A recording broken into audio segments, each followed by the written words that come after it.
विशाल जानवर ने धीरे से उसकी गाल चाटा, मानो उसे दिलासा दे रहा हो। यह बाघिन, जिसे जंगल में राका के नाम से जाना जाता था, ने बहुत पहले शिकारियों के कारण अपने शावकों को खो दिया था। जब उसने इस असहाय लड़के को देखा, तो उसके दिल में कुछ जाग उठा।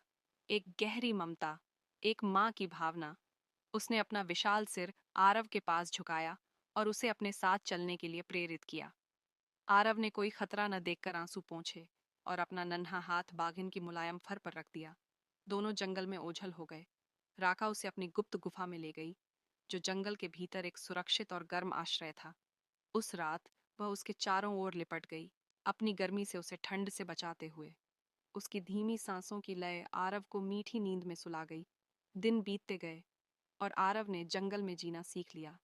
राका ने उसे सिखाया कि नदी से पानी कैसे पीना है, कौन से फल और जामुन खाने लायक हैं, और जंगल की आवाज़ों को कैसे समझना है। वह बाघिन के साथ खेलता, घास पर लौटता, उसकी हंसी पत्तों की सरसराहट में घुल जाती। हिरण, बंदरों का झुंड और यहाँ तक कि एक बुद्धिमान बूढ़ा हाथी भी इस अनोखे दृश्य को देखता। आरव अब जंगल का ही एक हिस्सा बन गया था और राका को उसमें अपना खोया हुआ बेटा मिल गया था। लेकिन आरव के दिल के किसी कोने में अपने परिवार की याद थी। एक शाम जब वह नदी के किनारे बैठा था, उसने दूर से आवाजें सुनी, अपने पिता की आवाज, जो उसे पुकार रही थी।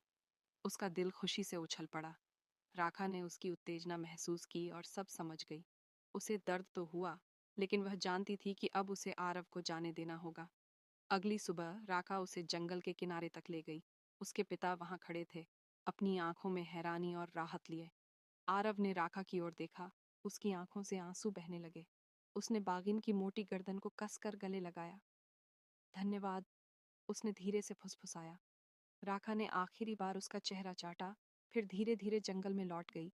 उसकी सुनहरी आंखें आरव को जाते हुए देख रही थीं। आरव अपने पिता की बाहों में समा गया, लेकिन जब वह गांव की ओर बढ़ा, तो एक बार पीछे मुड़कर देखा। उसे पता था कि उसने अपने दिल का एक टुकड़ा जंगल में छोड़ दिया था, उस बाघिन के पास, जिसने उसे अपने बेटे की तरह प्यार किया था।